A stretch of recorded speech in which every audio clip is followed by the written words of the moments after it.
Olá, seja bem-vindo ao módulo sobre legislação dos suplementos alimentares. Meu nome é Priscila Zon Neumann, sou nutricionista e colaboradora do Catarinense há 11 anos. Já atuei na área de desenvolvimento de produtos e há 8 anos estou na área de assuntos regulatórios, atualmente como especialista em suplementos alimentares e rotulagem. Nosso primeiro tópico no módulo de legislação dos suplementos alimentares é: por que é importante saber sobre essas regulamentações? A categoria de suplementos é muito grande e diversa, pois os produtos podem ter uma infinidade de combinações de nutrientes, substâncias bioativas, enzimas e probióticos. Por isso, é muito importante que os consumidores, e assim como os profissionais de saúde e outros profissionais que estão dentro da cadeia da dispensação de suplementos, tenham acesso às informações sobre os requisitos normativos que são aplicáveis à categoria, melhorando assim o uso e aproveitamento desses produtos para a saúde da população. Pesquisas apontam para um crescimento do consumo de suplementos. Um estudo realizado em 2020 pela ABIAD, que é a Associação Brasileira da Indústria de Alimentos para Fins Especiais, foram encontrados os seguintes dados. Em 59% dos lares brasileiros, há no mínimo uma pessoa consumindo suplementos. Para 85% dos entrevistados, o principal motivo para o consumo dos suplementos é a sua saúde. Cerca de 76% das compras dos suplementos são feitas em farmácias. E um outro dado muito interessante que a pesquisa trouxe é que 51% das recomendações do uso de suplementos é feita por profissionais de saúde. Todos esses dados corroboram com a importância que a categoria tem, já que é tão diversa. Como vimos no slide anterior, está presente em muitos lares brasileiros e é demandada de maneira muito relevante através da prescrição de profissionais de saúde. Diante de toda essa amplitude do mercado e do alcance dos produtos, é previsível que empresas e pessoas tentem se aproveitar da oportunidade e ofereçam suplementos que não estão de acordo com a legislação.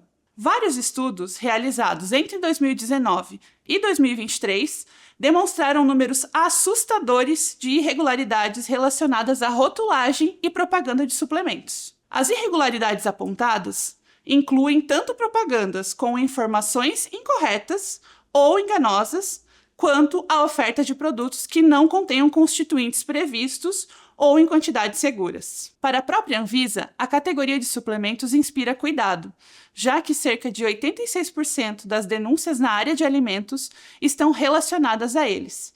E destas, cerca de 90% são sobre alegações, propagandas irregulares e uso de ingredientes não autorizados.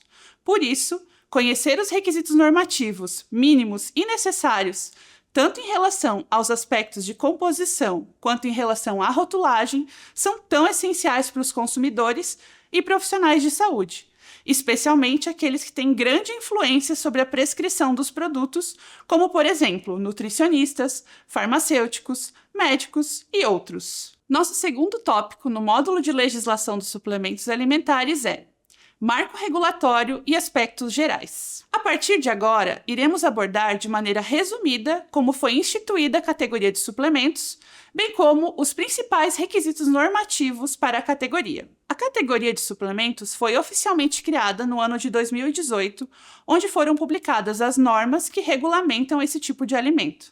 A mudança normativa foi tão expressiva que passou a ser chamada de marco regulatório.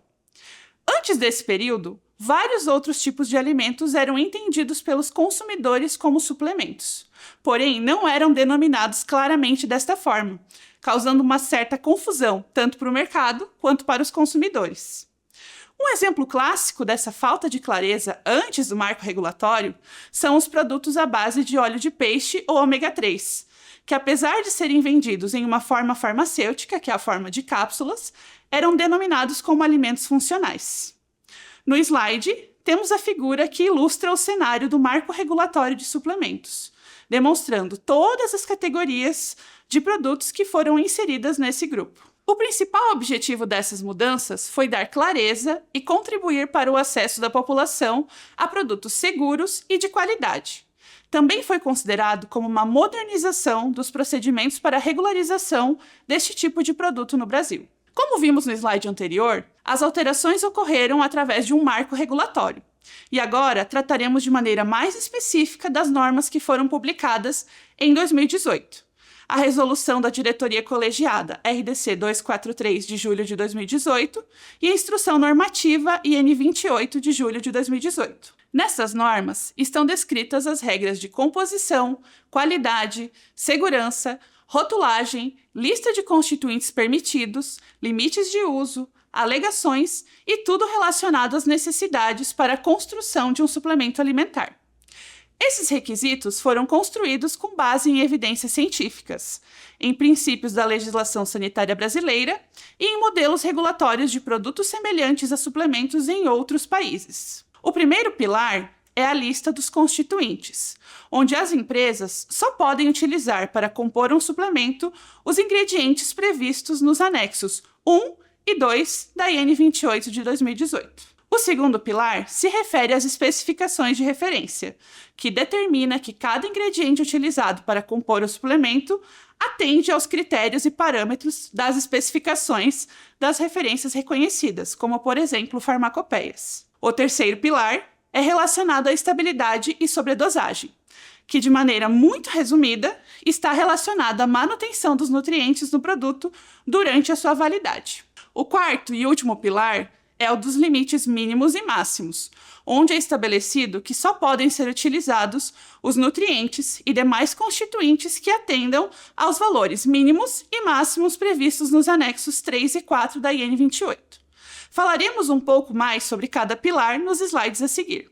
A lista de constituintes é uma ferramenta muito importante para orientar tanto fabricantes de produtos quanto consumidores, profissionais de saúde e todos os envolvidos na cadeia de consumo deste tipo de alimento.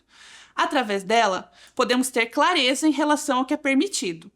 A lista foi definida com base em critérios de segurança e eficácia e contém os ingredientes que fornecem nutrientes, substâncias bioativas, enzimas ou probióticos. Está separada em 2 anexos, onde um se refere aos constituintes que podem ser utilizados para crianças maiores de 3 anos e adultos, e um segundo anexo com os constituintes que podem ser utilizados para produtos destinados a crianças de 0 a 3 anos. Ao lado, no slide, temos um recorte da IN para que vocês possam se familiarizar com a forma como lhe é apresentado na legislação.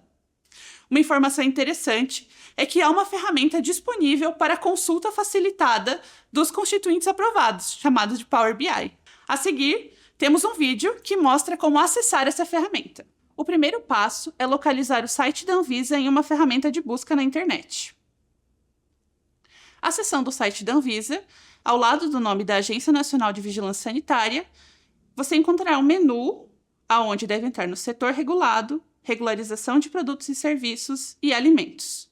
Nessa área de alimentos, existem vários temas relacionados à categoria. Porém, hoje, o tema de nosso interesse é relacionado aos suplementos alimentares.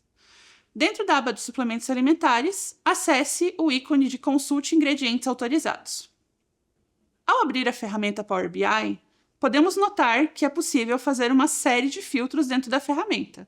Por exemplo, pelo nome da substância, como estou fazendo na imagem. Acessando o produto filtrado, é possível identificar as especificações, as alegações, os limites de uso e todas as informações necessárias relacionadas àquele nutriente ou ingrediente. É possível também visualizar a ferramenta em um modo de foco, copiar os dados e é possível também voltar ao relatório na visualização normal. Na parte inferior estão os limites, separados por grupo populacional, com os limites mínimos e máximos, e caso tenha alguma observação, também aparece aqui na ferramenta a observação relacionada ao nutriente. O Power BI ele recebe atualizações frequentemente, então é importante observar a data que está na revisão. E é isso, essa ferramenta é muito útil e nos ajuda diariamente na consulta dos nutrientes. Além dos constituintes fontes de nutrientes descritos na IN 28 de 2018, segundo a legislação, os suplementos alimentares também podem ser acrescentados de ingredientes como aditivos alimentares ou alimentos comuns, desde que estes tenham alguma finalidade tecnológica relacionada ao sabor, à cor, ao aroma e a aspectos físicos do produto. Alguns exemplos de alimentos comuns que poderiam se enquadrar neste propósito como outros ingredientes seriam as frutas, o mel, o açúcar, o cacau, entre inúmeros outros. Já os aditivos somente podem ser utilizados os previstos na RDC 778 de 2023 e na IN 211 de 2023. Como exemplos dos amplamente utilizados nos suplementos, temos a gelatina, a celulose microcristalina, o estearato de magnésio, entre outros. Partimos agora para o segundo pilar da categoria de suplementos, as especificações de referência. As especificações de referência descrevem as características dos constituintes de acordo com o padrão de uma das referências aceitas. São parâmetros de qualidade e identidade desses materiais. As referências aceitas pela Anvisa são as farmacopeias e códigos mundialmente renomados, como Codex Alimentários, o Food Chemical Codex e regulamentos da Autoridade Europeia para a Segurança de Alimentos, que é o EFSA. Isso está descrito no artigo 8º da RDC 243 de 2018. Vale lembrar que no caso de ingredientes inovadores e que não possuam padrão em alguma dessas referências aceitas, estes precisam ter as suas especificações aprovadas pela Anvisa. Essa necessidade de haver controle sobre as características dos ingredientes de suplementos ocorreu com o objetivo de aumentar a segurança e qualidade dos produtos, evitando oferecer ao mercado produtos com substâncias que não sejam seguras. Como comentei no início da apresentação, este pilar está intimamente relacionado com a manutenção dos nutrientes do produto durante toda a sua validade. Desta forma, podemos definir os estudos de estabilidade como ferramentas para avaliar se o produto mantém suas características físicas, sensoriais e nutricionais até o final da validade. Nesses estudos, os produtos são submetidos a condições de tempo, temperatura e umidade específicas, avaliando como se comporta em relação às suas características. Já a sobredosagem pode ser necessária de acordo com características do suplemento ou do processo produtivo, onde pode-se ter a necessidade de adicionar uma quantidade maior do nutriente no produto, para garantir que, ao final, o suplemento contenha todos os nutrientes descritos em sua rotulagem. Cabe lembrar que a sobredosagem não pode ultrapassar o limite máximo de uso do nutriente, substância bioativa, enzima ou probiótico. O quarto e último pilar é em relação aos limites mínimos e máximos, e como o próprio nome sugere, se refere à quantidade mínima de nutrientes que os suplementos devem ter, bem como a quantidade máxima desses nutrientes que podem ser utilizados nos produtos. Esses limites foram organizados na forma de tabelas e divididos por grupo populacional e faixas etárias. Os limites mínimos foram estabelecidos com base em referências internacionais como o Codex Alimentários, o Institute of Medicine, IOM, e a Organização Mundial da Saúde, e se referem ao mínimo necessário dos nutrientes para serem significativos e eficazes. Já os limites máximos foram baseados em avaliações de risco das substâncias e considerando também os limites de segurança de uso dessas substâncias. Neste slide, trouxe um recorte para demonstrar como a tabela de limites mínimos é disposta na legislação. Destaco os grupos populacionais que estão indicados, como, por exemplo, as crianças, que estão divididas por faixas etárias. Na primeira coluna, é possível identificar qual o nutriente, substância bioativa, enzima ou probiótico se refere ao limite. Da mesma forma que a tabela dos limites mínimos, a tabela de limites máximos também é separada de acordo com os grupos populacionais e nutrientes, substância bioativa, enzimas ou probióticos. Resumindo, um suplemento alimentar deve possuir apenas constituintes aprovados com nutrientes, substâncias bioativas, enzimas e probióticos dentro dos limites mínimos, máximos, para os públicos aos quais é indicado. Deve também possuir constituintes que atendam especificações de referência, possuir estudos de estabilidade que garantam suas propriedades até o final do prazo de validade estabelecido. Bem fácil, né? Só que não. Vou deixar um questionamento para encerrar o tema e para vocês pensarem a respeito. Vocês acreditam que todas as empresas têm expertise, estrutura e conhecimento técnico para isso? Nosso próximo tópico no módulo de legislação dos suplementos alimentares é principais requisitos de rotulagem geral. Começamos esse tópico com uma pergunta: existe diferença entre rotulagem e embalagem? E a resposta é sim, existe. Rotulagem é toda inscrição, legenda, imagem ou matéria descritiva ou gráfica, escrita, impressa, estampada, gravada ou colada sobre a embalagem do alimento. Já a embalagem é o recipiente, pacote ou embalagem destinado a garantir a conservação e facilitar o transporte e manuseio dos alimentos. Em resumo, rotulagem é o que está aplicado na embalagem dos alimentos. As regras de rotulagem geral são aplicadas a todos os alimentos, porém os suplementos contêm particularidades e a intenção desses requisitos específicos é detalhar nas embalagens as informações sobre a recomendação de uso, forma de preparo, alegações e advertências aplicados a estes produtos. Desta forma, os consumidores têm acesso a orientações indispensáveis para o uso correto e racional de suplementos. O primeiro item da rotulagem obrigatória dos suplementos que iremos ver é a denominação de venda. Em resumo, é o nome do produto, que deve ser padronizado com a expressão suplemento alimentar mais a forma farmacêutica do produto. Durante a construção da regulamentação da categoria, optou-se por padronizar o nome dos produtos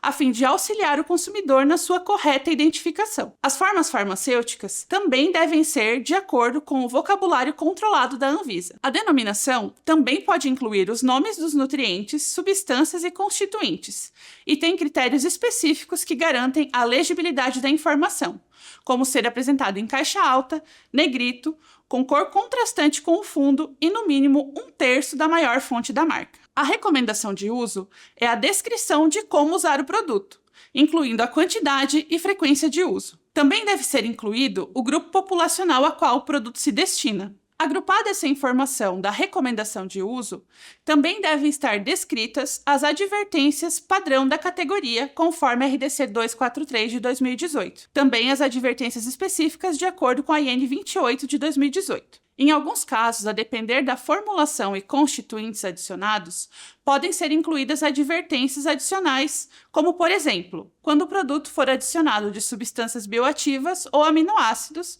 o seguinte texto: este produto não deve ser consumido por gestantes, lactantes e crianças. Além das informações específicas para a categoria de suplementos, os produtos enquadrados como tal também devem conter outras informações e cumprir a legislação geral de rotulagem, que é a RDC 727 de julho de 2022. Estes itens obrigatórios incluem a lista de ingredientes, que deve ser organizada de ordem decrescente, do ingrediente com maior quantidade no produto para o ingrediente com menor quantidade, advertência sobre a presença de alimentos alergênicos, glúten e a advertência sobre a presença de lactose, como, por exemplo, contém ou não contém glúten, contém lactose, alérgicos, contém derivados de peixe, entre outras.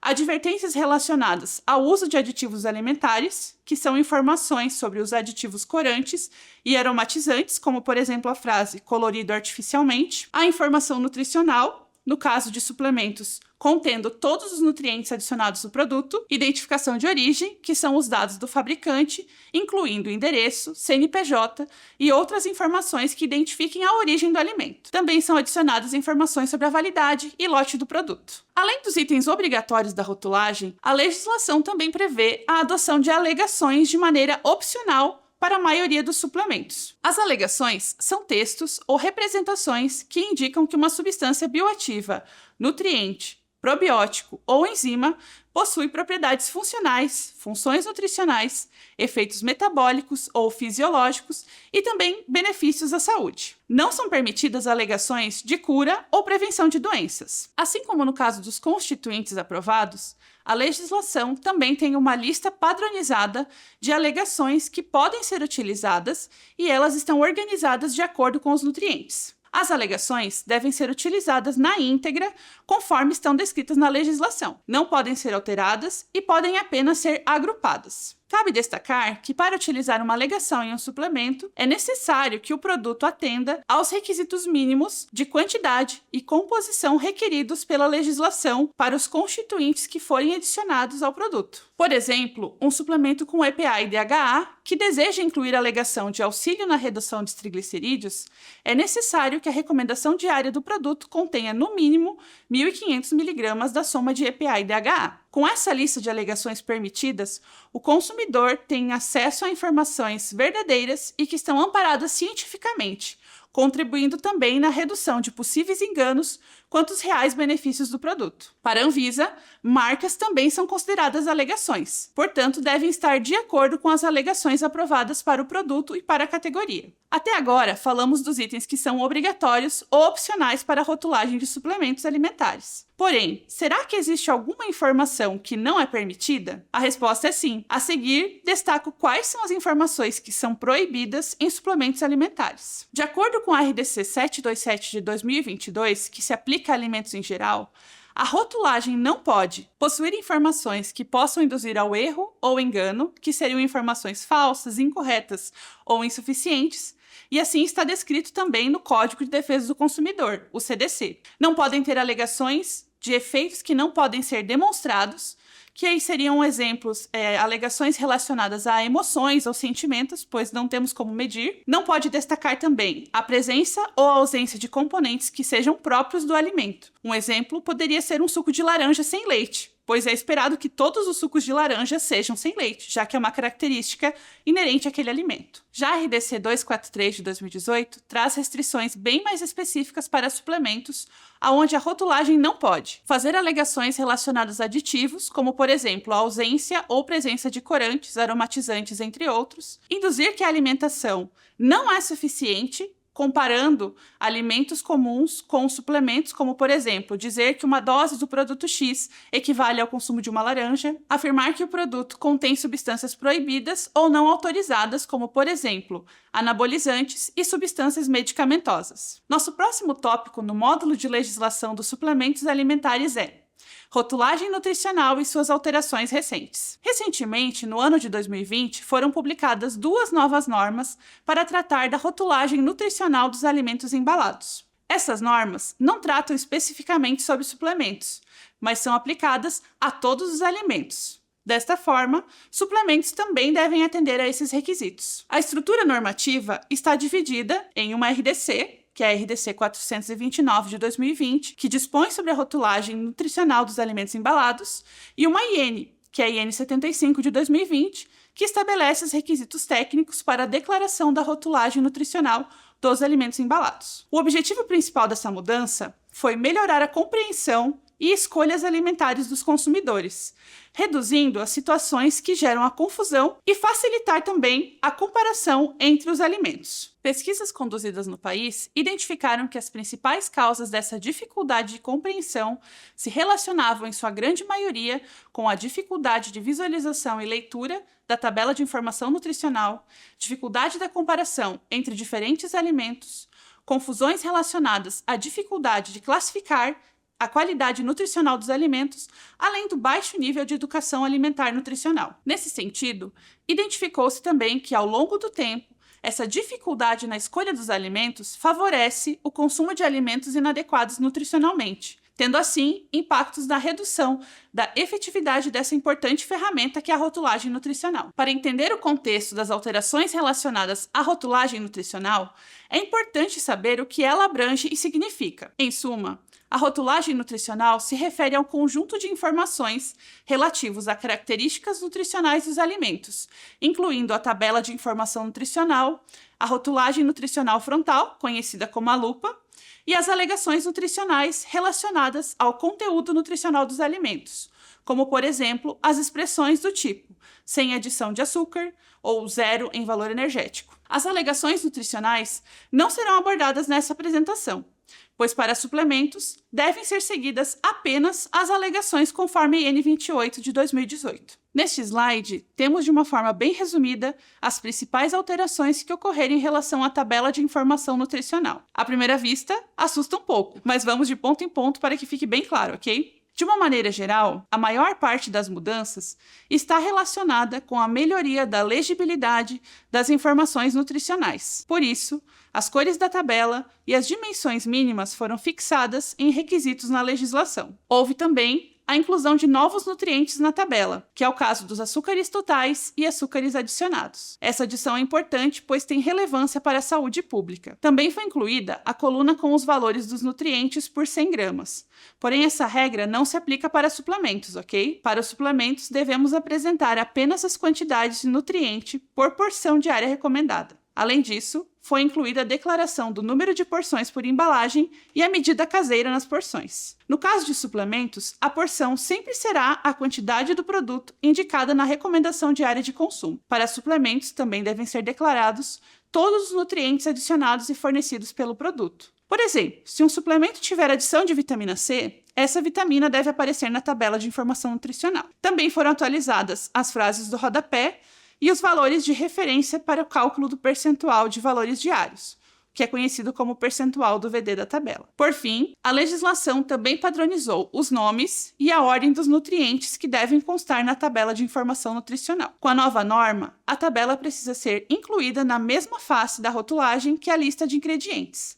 A única exceção para esta regra é quando o tamanho da rotulagem não permitir que sejam incluídos no mesmo painel. Neste slide, vocês podem ver os requisitos de legibilidade que comentei anteriormente. Com a publicação da legislação, as empresas devem apresentar a tabela de informação nutricional em um fundo branco e com letras e caracteres em preto, não sendo permitida a adição de outras cores nesse item da rotulagem. Existem regras de formatação padrão, com fontes em tamanhos maiores, e regras de formatação reduzida, com fontes em tamanhos um pouco menores. Em nenhuma hipótese, os tamanhos podem ser menores dos que os descritos na norma. Além disso, existem alguns recursos para a compactação das informações, como, por exemplo, o uso de abreviações nos nomes dos nutrientes, a declaração simplificada de vitaminas e minerais e a declaração simplificada de nutrientes que não estejam em quantidades significativas no produto. Os modelos de tabela utilizados nos alimentos devem seguir os padrões e modelos que constam na IN 75 de 2020. Existem várias opções que podem ser empregadas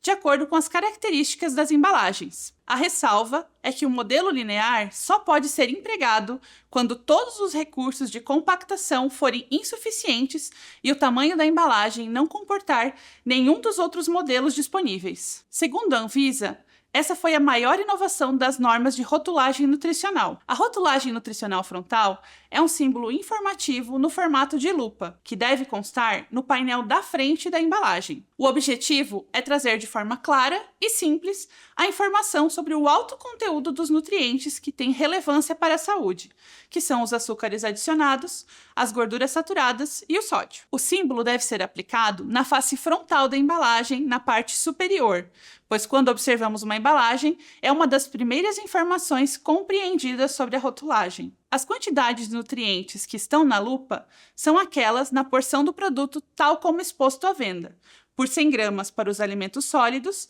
ou por 100 ml para os alimentos líquidos. É importante salientar que a veiculação da lupa em suplementos é vedada, ou seja, não pode ser utilizada. Bom, pessoal, chegamos ao fim desse módulo, mas continue assistindo os próximos vídeos para saber mais sobre a categoria de suplementos alimentares. Muito obrigada!